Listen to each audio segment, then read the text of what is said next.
What? Over 5 million impressions, thousands of retweets, and over 1,000 comments? What's a Pokemon-related opinion that you will defend like this? Yeah, the Pokemon community really likes their opinions, don't they? Now, mine's pretty obvious.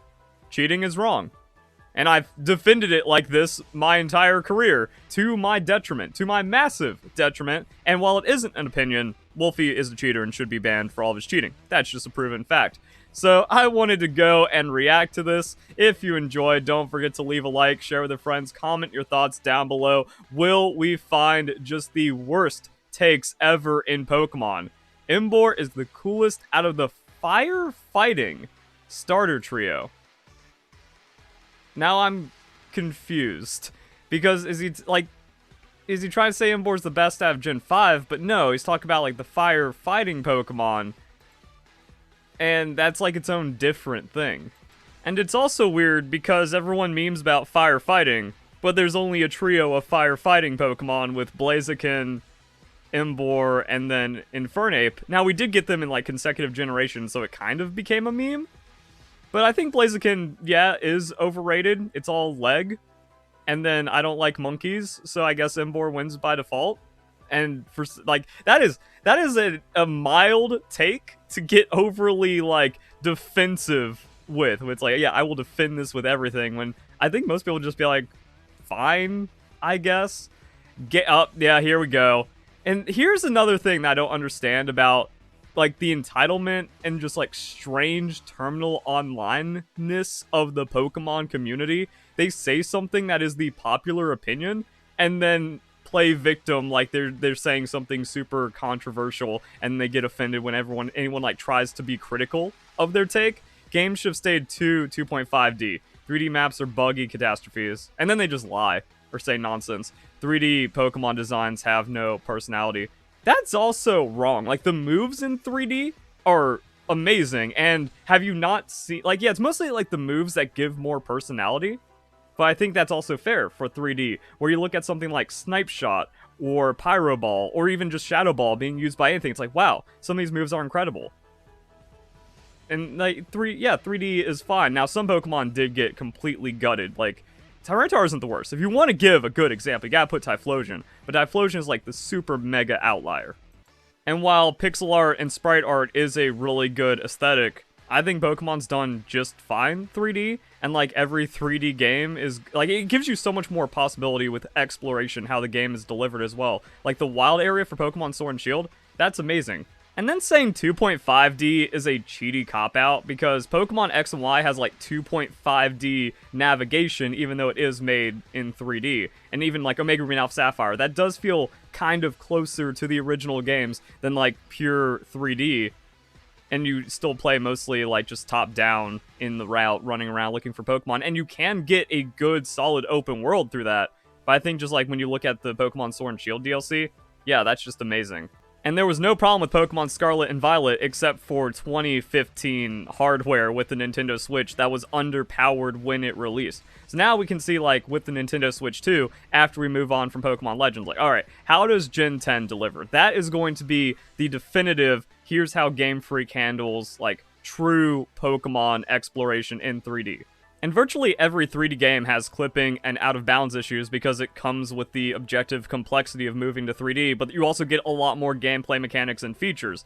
We can see this with Legend of Zelda Breath of the Wild, and even just going from like, oh, after we had Ocarina of Time, yeah, there's no reason to go back to 2D NES Super Nintendo style Zelda games. And then they're just talking about, like, the exploration when 90% of Pokemon is battling, and the battles are objectively no diff better in 3D when it comes to Pokemon, which is why, like, the Pokemon Coliseum, the 3D stadium games, have been regarded as, like, the best for Pokemon battling. And people are still talking about, like, wow, why does the battle look so bad in Switch when we had this in Battle Revolution and there was more personality? So yeah, like, 3D Pokemon designs have no personality. That's just a lot. That's just factually wrong to say when you can see a lot of expression that has been put into 3D, and then especially through the battling. So yeah, I think that this is a nonsense hill to die on, but freaks in the Pokemon community, they just care about being toxic and negative about things. Let me get this straight, you think that more shipping is overrated? I do, and I'm tired of pretending it's not. I mean, does anyone still care about it? I'm pretty sure the people contributing to it being overrated know that it's overrated, or at least like with how much they regard it as the best thing. And then I didn't even know anyone that like was seriously into it or anything. Like, yeah, cool. That's for like weird kids and PDFs. So they can keep that. Aromatisse is the ugliest Pokemon I've ever seen. So yeah, this is kind of like weird because of the way that's phrased, like, oh, what's a Pokemon opinion you will defend like this, when normally you see like the meme of all the swords being pointed at the guy. So it's like, oh, what Pokemon has you in this situation? What's your most controversial Pokemon take? So it's kind of like a mix of all that into what you defend, where it's like, this being the ugliest. That's hard when there's Scovillain exists, when we have the monkeys, when we have Meltan.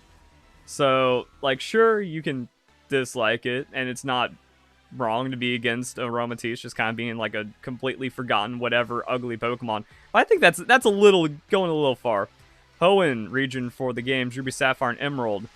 Why is this written like AI? Is the best over any other region. Great story, fights, challenge. Okay, yeah, like Gen 3. This is a, if you're defending it, sure for you, but you are definitely outnumbered here. And you need to go 1v3 God mode to defend Hoenn being better than some other region. Charizard Evolution Tree is the Rathalos of Pokemon and the best starter.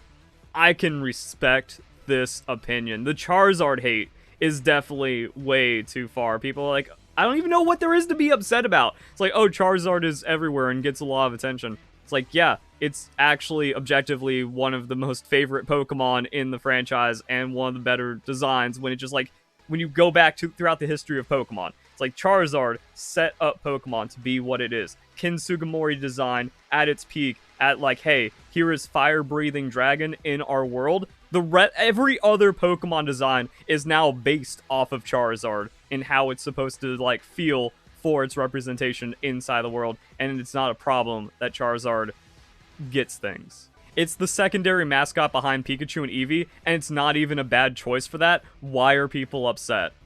And I think like making that comparison where it's like, yeah, and it's also like the catch-all representation of Pokemon outside of the other representations, like, cool. That's getting a like from me. They need to do more subtle gimmicks. Don't like the big flashy ones that they've been coming up with recently. And Mega isn't a big flashy one. That like Megas being the OG gimmick kind of set up how flashy every other gimmick is going to be. That you only get it once, and the Pokemon's power exceeds like a legendary Pokemon for the battle. That's as crazy as it gets. And then everyone hated it because it was super unbalanced and not fun to play. But now everyone loves it and wants it back. So it's mostly like, oh, the designs are cool, but the Pokemon are either completely useless or make competitive Pokemon like just unbearable to play. They make casual Pokemon unbearable to play because of just like the crazy power that's getting pumped into the game. It's like, just say you don't like gimmicks, and that's fair. So we got Gen 5 is where the series peaked and never got better from there. I mean, I understand defending that, and again, it's like never got better from there. That's just objectively wrong, because what we saw with Pokemon X and Y was the renaissance of Pokemon. All the OG Pokemon fans went, this is gross, this isn't Pokemon, it's awful. They saw X and Y and went, oh wait, Pokemon isn't dead, I'm coming back. And then they enjoyed it, and then Hoenn kind of carried over some of that, where it's like, yeah, and I'll come back for Hoenn. Oh my god, I'm a Pokemon fan again after Generation 5 killed my love of Pokemon. That was most of the Pokemon community.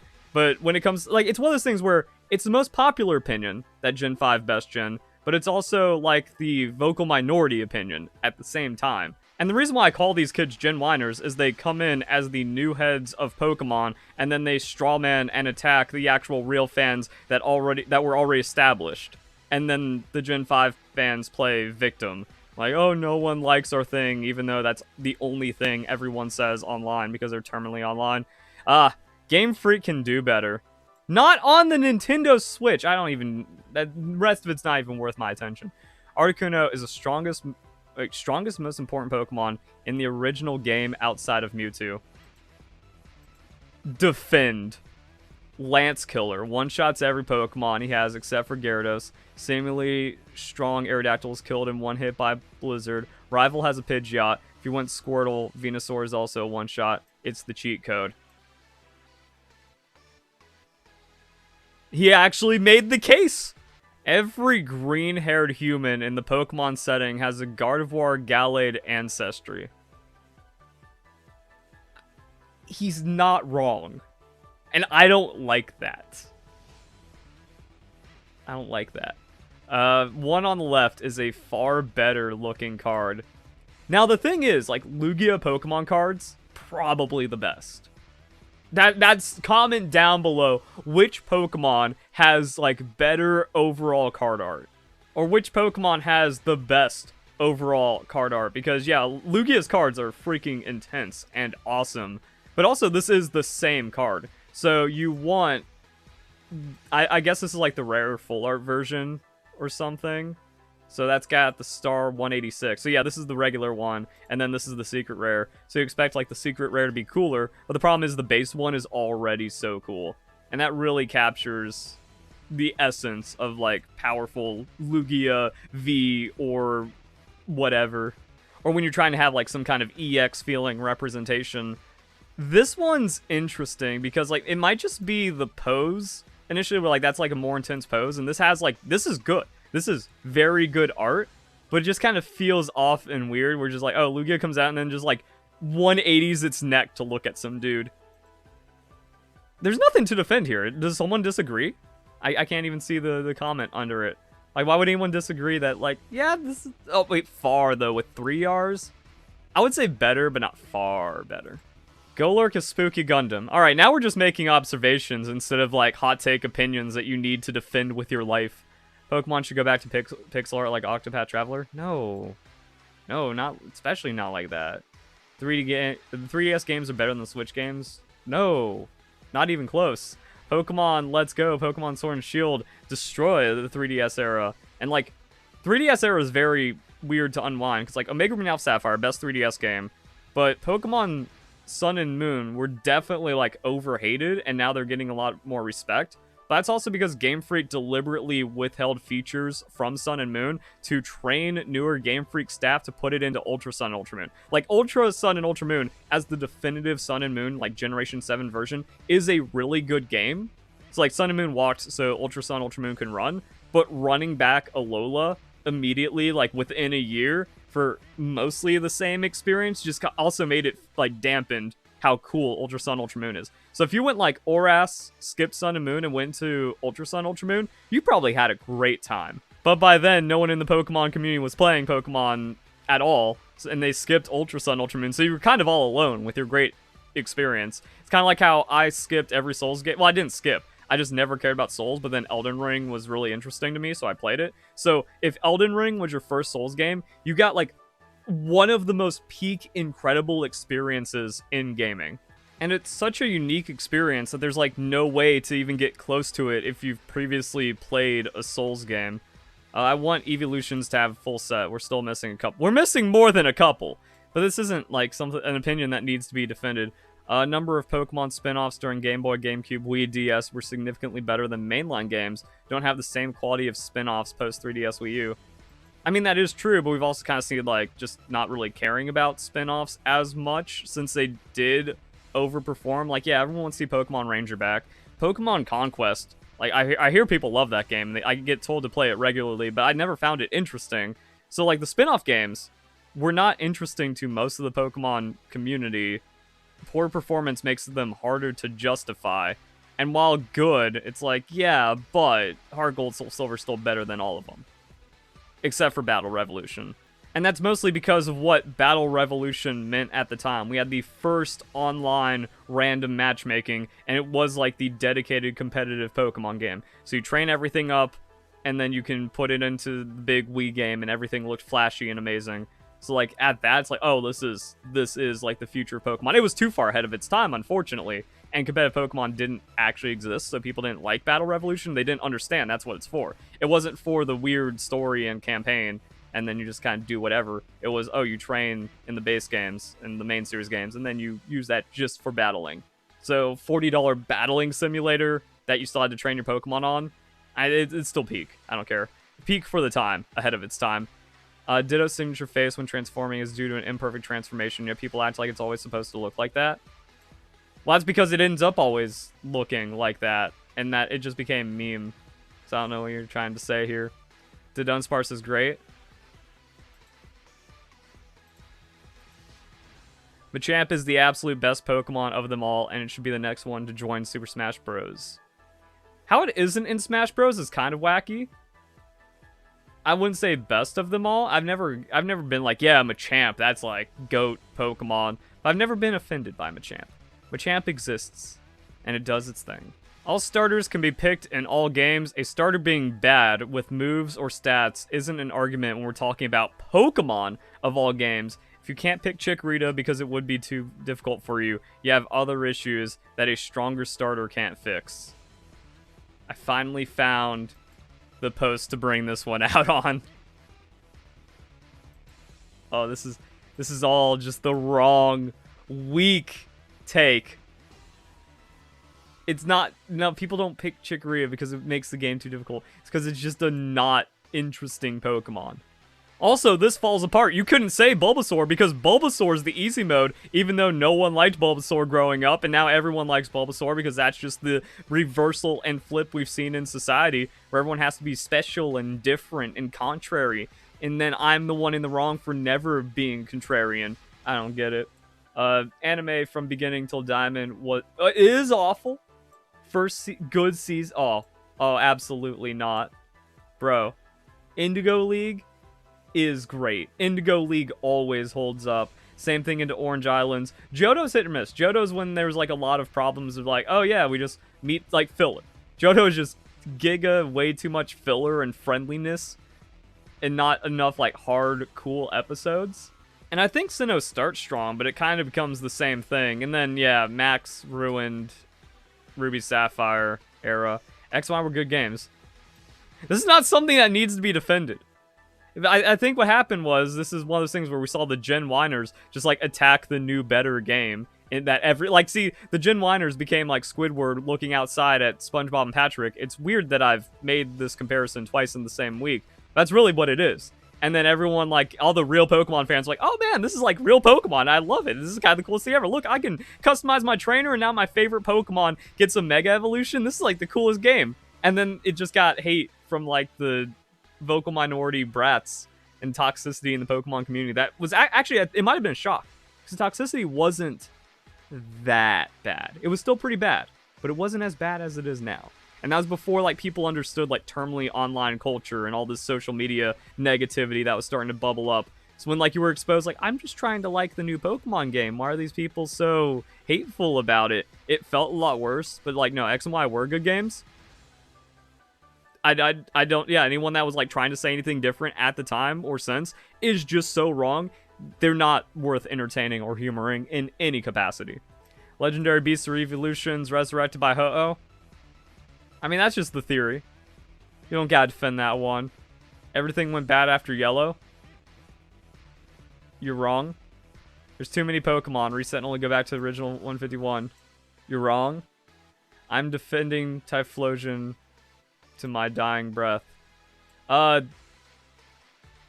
Typhlosion is a tricky one now. Because no one had anything against Typhlosion. I think Typhlosion fans are like, look, these are just allegations.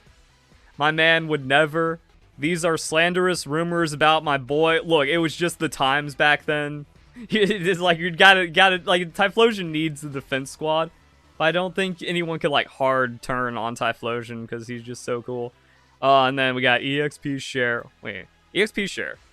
Okay, where's this going from here? Pokemon getting crits or blocking attacks out of love. Pokemon not in your party, HM moves. Low-key lame. Yeah, dude's just a weirdo. Where he's just talking about, like, everything Gen 6. Like, yeah, I guess people hate XY for XP share, but it just made so much sense. And what actually made the game easier is that starter Pokemon started with a stab move. So, you're just, like, 60% more powerful from the very start of the game. So that's going to snowball and accelerate your entire experience more than experience share. Tweet helper bot download. Yes. Games didn't get easier, brain just developed. Facts. See, that's the thing about the Pokemon community. If you bring a fact, that's something that needs to be overly defended with your life against these weirdos. Actually, the quotes are probably where we're going to find it, because this is where people are going to get, like, so up about their opinion that they're like, I need to tell everyone about this. Move to 3D. Okay, you're just a weirdo. Pokemon was never like, yeah, so we have like the weirdo take, and then we have the people that are like standing up and speaking their facts in the courtroom. 3D, oh my, wait, 3D models have never been the problem. It's always been the wasted animation potential. Oh, I see this person in like my feed a lot because they remake the animations. So that's something to unravel, but it's also, hey, they have to make an entire game outside of it, which goes into like the complaints about Bring Back National Dex, even though Bring Back National Dex was never ever valid. And then it was just like trying to justify like, oh look, Bring Back National Dex and this tree. Game Freak's now the worst developer ever, and it's because it's social media. I've now committed my entire identity to being married to this idea, and I will never ever change. That's how social media works. So with that, it's like, yeah. And if we have a dedicated battling game, we can allow for more expression and animations and something, but not something on the scale of Pokemon Sword and Shield or an open world game like Pokemon Scarlet and Violet. And then the other 3D things, it's like, bro, have you seen what else is going on? It's still going to be more expressive than 2D art with like a couple of like red pixels to show flamethrower. We actually have to develop everything else and unique animations for 1,000 Pokemon. So it's also that like the complexity doesn't scale as well as pixel art, but it is better. There's absolutely nothing wrong with two-legged, humanoid, anthro, job-based Pokemon. Y'all are just lame. I'm willing to bet this dude has more than one body pillow on their bed. Cynthia hype is carried by the anime. Facts! In the game, she's another random woman that doesn't impress at all and isn't even a hard champion to beat. Facts! Oh, I gotta... Facts? She's cool, but the fanbase makes her look like a fraud to me. Exactly. Cynthia is... I wouldn't even say like she's average. Cynthia's above average, but she's not peak. Which also makes me think that the thirst is overinflating like Cynthia's hype. Just in general throughout all of Pokemon. But she was really really strong character in the anime. I don't mean like powerful strong, just like strongly written kind of thing. Alola was never a bad generation. It's one of the better ones. Community just took the word of YouTubers and said it was bad or terrible without putting effort in their opinions. I don't even know, I don't even know where or how the hate came from. It was more Gen Weiner propaganda and bad actor Poketubers just trying to, like, go with the vocal minority to get more views and pander to morons and toxic people, I guess. Because it's like, oh, wow, yeah, the initial impression of Sun and Moon is worse than Omega Ruby and Alpha Sapphire and Pokemon X and Y. So now's the time to strike. Like, see, Gen 5 was always the best. What I have to say about Generation 7 is overall, strongest Pokedex, or one of the strongest Pokedex, especially after like Gen 8 and 9, just awful. Emboar is a cool starter Pokemon. Hard to agree with, but I can understand someone that believes that themselves. I love Typhlosion. I will forever defend. There we go. So I think we got some takes, but also it's a lot of the same things, and that I think you can just see like the social media influencer brain rot, popular opinion, virtue signaling thing inside of it. Where it's like either you just say something that isn't actually that crazy or needed to be defended, or you say something brain dead. And then there's a couple of real ones out there with the real takes. So there we go. Hope you guys enjoy the video. Hope you all have a nice day. Thank you very much for watching.